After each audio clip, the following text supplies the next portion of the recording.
नमस्कार। तपाईहरुलाई कीर्तिपुरको डाँडा याद छ। मैले केही समय अगाडि कीर्तिपुरको एउटा राजनीतिक सभामा यही डाँडामा बसेर ल्यापटप चलाएर महिनाको 3-4 लाख कमाउने बनाउन सकिन्छ भनेर भनेको थिएँ।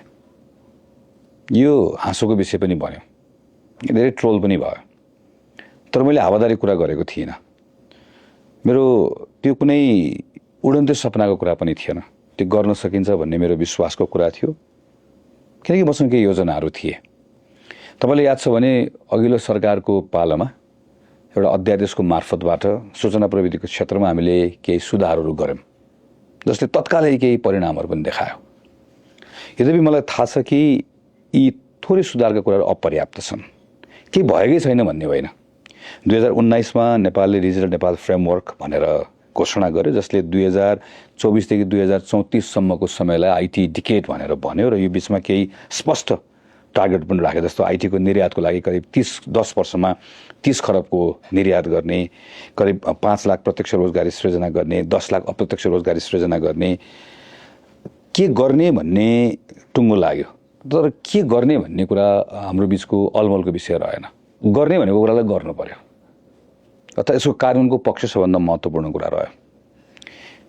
हामीले गर्ने भनेर आइडेन्टिफाई गरेको कुरालाई एकदम सिरियसली कमिटेड भएर गर्यो भने 5 वर्षभित्रमा साँच्चै गर्न सकिन्छ। करिब 4 खरब रुपैयाँ बराबरको आईटी तथा डिजिटल सेवाहरूको निर्यात गर्ने कुरा सम्भव छ। 2 लाख भन्दा बढी प्रत्यक्ष रोजगारी सृजना हुन सक्ने अवस्था छ। करिब 200 भन्दा बढी नेपाली आईटी कम्पनी नेपालभन्दा बाहिर विस्तारित हुन सक्छन् भने कम्तीमा पनि 3 देखि 5 वटा आईटी कम्पनी धितोपत्र बजारमा सूचीकृत हुन सक्ने अवस्था 5 वर्षभित्र अहिलेको हाम्रो आधारहरू हामीले काम गर्यौं भने मजाले हुन सक्ने अवस्था छ। गर्यो भने हुन्छ भन्ने कुराको यसको प्रमाण चाहिँ हामीले अघिल्लो सरकारको पालामा गरेको कानुनी सुधारले ल्याएको यो परिवर्तनले पनि देखाउँछ। केही लगानी सम्बन्धी एउटा कानुन छ, जसले करिब 60 वर्षभन्दा पुरानो कानुन हो, जसले नेपालभन्दा बाहिर गएर लगानी गर्ने कुरालाई पूर्ण रूपमा बन्द गरेको छ। हामीले आईटी को सेक्टरमा चाहिँ यसलाई खुला गर्नुपर्छ भनेर भन्यौं। करिब नेपालको 4 वटा भन्दा बढी कम्पनीले विदेशमा लगानी गर्ने कुरा प्रारम्भ भइसकेको छ। आईसीटी को सेक्टरमा यो वैदेशिक लगानीको कुराको 2 करोडको सीमा थियो, त्यो क्यापलाई हटाउन साथै र अटोमेटिक एउटा तरिकाबाट स्वचालित प्रविधिबाट हुने व्यवस्था गर्न साथै यो 1 वर्षभित्रमा करिब 16 वटा यो कम्पनीहरुमा आएको लगानी करिब 384 वटा कम्पनीमा पुगेको छ। यो कुराले देखाउँछ सामान्य सुधारहरूले पनि केही नयाँ परिणामहरू ल्याउँदो रहेछ। तर अलिकति सुधार गर्ने बीचमा अड्कने हाम्रो बानी भएको छ। अब एउटा क्रमबद्ध रूपमा सुधारका कामहरू हामीले गर्नुपर्ने छ, जुन यो 5 वर्षभित्र अब हामीले गर्ने हो। तीमध्येका केही कुराहरूको बारेमा मात्रै म चर्चा गर्छु। आईसीटी को सेक्टरमा स्थिर यो करको नीति लिनुपर्ने छ। यो हुन साथै यो मज्जाले फस्टाउँछ। दोस्रो कुरा भनेको ह्युमन रिसोर्सको कुरा हो। करिब अहिले 15,000 आईसीटी ग्रेजुएट्सहरू हुन्छ भनेर हामी वर्षमा भन्छौँ, तर 6 वर्षमा 7,000ले मात्र रोजगारी पाएको अवस्था छ। पढेको मानिसहरूलाई सोध्यो राम्रो काम पाउँदैन भनेर भन्छ, कम्पनीलाई सोध्यो भने राम्रो यो ट्रेन ह्युमन रिसोर्स छैन भनेर भन्छ। यो त एउटा खालको प्याराडक्स भयो। तर हामीले राम्रो गरेको ग्लोबली राम्रो गरेको देशहरू हेर्यो भने कस्तो देखिन्छ भने पहिला ट्यालेन्टको हब बनाउने, त्यसमा यो पब्लिक प्राइभेट पार्टनरशिप हुन्छ, स्टेटको आफ्नो रोल हुन्छ, प्राइभेट सेक्टरको रोल हुन्छ, अनि ट्यालेन्टको हब भएपछि बल्ल त्यसलाई फलो गरेर कम्पनीहरू आउँछ। यो अरू सेक्टरभन्दा फरक छ। हामीले पहिला नै हामीहरू कतिवटा कम्पनी छ त्यसको लागि मात्र पुग्ने ग्रेजुएट्सहरू उत्पादन गर्छौं भनेर भन्यो भनेदेखि पनि त्यो झन् सुक्दै जान्छ, बढ्दैन। हाम्रो ह्युमन रिसोर्सको प्लानिङ यसरी सोच्नुपर्ने छ। तेस्रो भनेको अब हामी फ्रिल्यान्सिङबाट प्रडक्टतिर जानुपर्ने छ। यो फ्रिल्यान्सिङ र बीपीओमै अड्केर हामी बसेर हुँदैन। यो भ्यालु पिरामिडमा यो तल्लो तहको यसले जति दिनु पर्यो त्यो हामीले एक प्रकारले दिइसक्यो।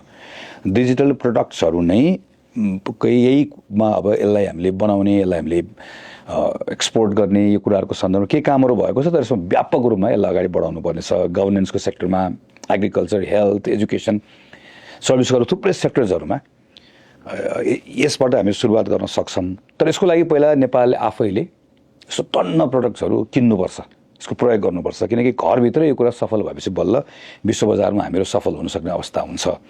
यसको लागि पनि जनशक्ति चाहिन्छ। तलैबाट हामीले तयार गर्नुपर्ने छ। स्टेमको एजुकेसनमा एकदम व्यापक लगानी गर्नुपर्ने छ। एआई रेडी ह्युमन रिसोर्सहरू हामीले तयार गर्दै जानुपर्ने छ। कतिपय चाहिँ अपस्किलिङ हामीले गर्नुपर्ने छ।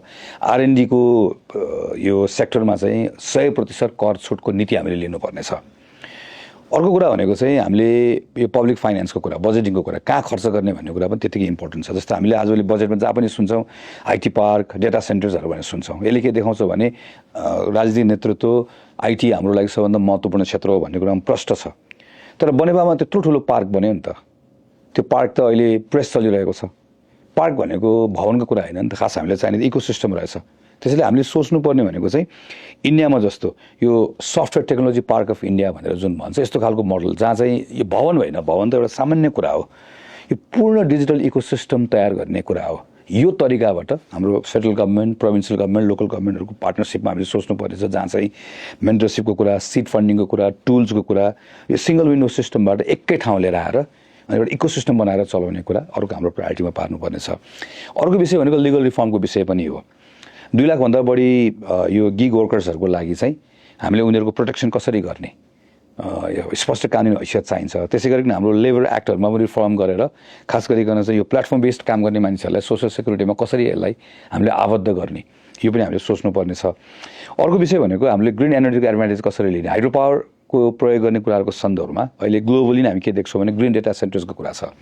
एआई, क्लाउड, ब्लकचेन जस्तो जति पनि यो एनर्जी इन्टेन्सिभ सेवाहरू छ, यसको लागि चाहिँ हामीहरूले हाम्रो आफ्नो हरित यो ऊर्जा सञ्चालन गरेर हामीले कसरी प्रयोग गर्ने, तर यसको लागि इन्सेन्टिभाइज कसरी गर्ने, यो पनि हाम्रो अर्को नीति बनाएर यसलाई हामीले कानुनमा लिएर जाने हो।